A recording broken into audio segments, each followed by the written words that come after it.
Giwa against Crown will be taking place in Onitsha tomorrow. That one for you. Who gets it? If I look at the positions of the two teams, I'll put Giwa ahead of Crown, obviously. And then Prime Gateway, two teams in the National League. Prime Gateway. That's a very tough one to call. Tight one to call. So let me just... Too close to call. Just too close to call. So let me just leave it like that. Any one of the things I can win. All right, tomorrow will be obviously, about this time tomorrow, we should be talking about the teams in the semi-finals of the 2014 Federation Cup, where we wish the 8 teams the very best of luck. It's time for us to talk transfers now. But before we do that, let me read this comment. Ahmed Adeyemi says, don't forget Funke Oshonaike. You've talked about Segun Toriola. Yeah. He says Funke Oshonaike is almost 20 years into representing Nigeria, just like Segun Toriola. So, and she's the best, like I said. And she's still the best. Oh, well, Cecilia Otu and if you get them, there are some other ones as well. I've been knocking her out in some of the major events. But then she's still amongst the best. Yeah, she's still one of those ones that are very relevant. So very, yeah. So as it is for the guys, so it is for the women. They have to knock out Funke Oshonaike as well. Transfers. Let's start with coaches. Dumnodi, we've had Austin Eguavoin move from Insurance of Benin to Gombe. We've had Oyedru Oyekale move from Crown to Gombe to assist Eguavoin. We've had Imama Amakwakabo, who was formerly an assistant at Enyimba, and now is crossed to Rangers. And then we've had Kadiri Kana, unattached before now. Last season was with Nasarawa, and there were talks that was going to be going to Giwa, but he's found himself with the People's Elephant in Enyimba. So coaches are moving. Coaches are moving. For Kadiri Kana, maybe Enyimba is looking at what he did in 2003. Won the cup with them. Won the cup. That was the first ever major, Nigeria first ever major athlete CAF Champions League. So for Kadiri Kana, but the Enyimba he left those. It's a different Enyimba now. Different Enyimba altogether this time. We've seen him go to clubs we have achieved in the past, but not doing so well.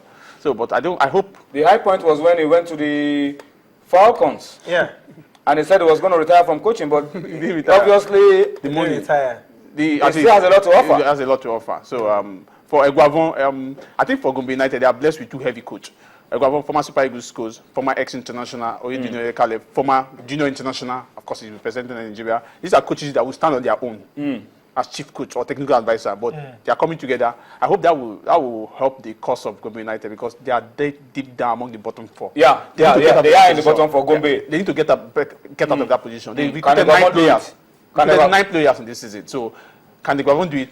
If given the support, Eguavoin can do that. It's one of those super ex-international that has been engaged, very active in local football, not waiting for Super Eagles job, not waiting by the waistline, waiting for one job to be empty in the NFM. It's been engaged from one club to the other. That's the way to go for some of these guys. They have all the certificates and they will remain somewhere waiting for. You can't. The task for Eguavoin now is to move Gombe from I think 19th on the log, 19 out of 20 on the log, and move them out of trouble with zone. All the support he's going to get. I hope so. Well, we wish them the best of luck. Let's look at players now. Ajani Ibrahim has moved from Sharks. He's gone back to Sunshine. Cledus Itodo from Abia Warriors back to Sunshine. These are clubs that the LMC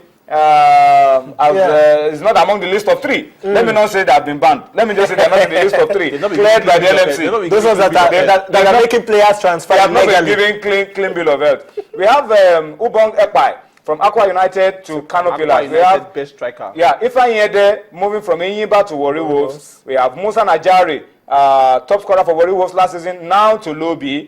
We have Fred Okwara from Dolphins to Heartland.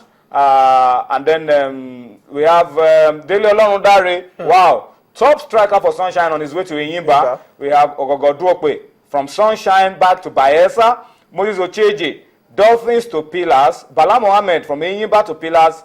To Chukwu Esom from Taraba to Pillars. Anthony Abalua from Bayelsa to Pillars. All those going to Pillars, Aqua, Pillars, Bayelsa, and Abia Warriors. I'm not sure you have any problems. But you are going elsewhere, I cannot guarantee according to the LMC. But do not read the amazing story with all of these transfers is that some of the clubs where these players are moving from are claiming that they do not know anything about these players moving away from those clubs. You know the way transfers have been done in Nigeria.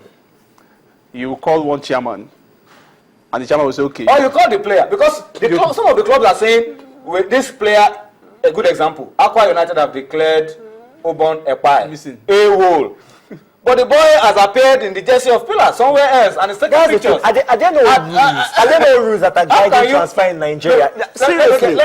How can you move from Aqua United to Pillar, and Aqua United is not, they're looking for you? And the same club owners are going to meet the minister on the way forward for Nigerian football. They should solve their own problem. They should solve their own problem. Please, don't want to continue to run because like let me tell you, even that Obon Ekpai, see have one, you must have an order or somebody approving his movement to Pillars. And they don't tell the management. At the end of the day, they just go on, but no worry.